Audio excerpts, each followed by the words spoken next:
number 3, the Humean modal imagination argument. So I can just imagine something popping out of nowhere. So boom, PSR demolished. Yes, right.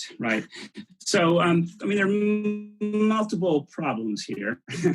I mean, again, one is even if I were to, there's at least 5 objections.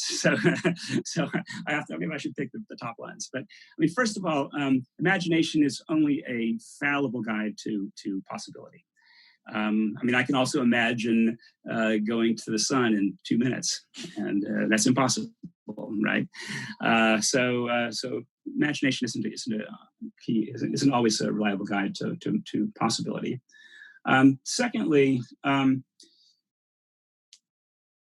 let's see. Even if the PSR were only contingently true, right, which is what Hume's imagination can show us, that maybe there's a possible world where things can happen like that.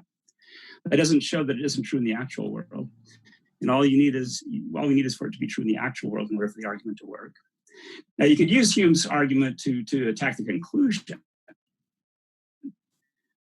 that God exists necessarily by saying, well, God doesn't exist, so therefore he could not exist, and so he doesn't exist necessarily.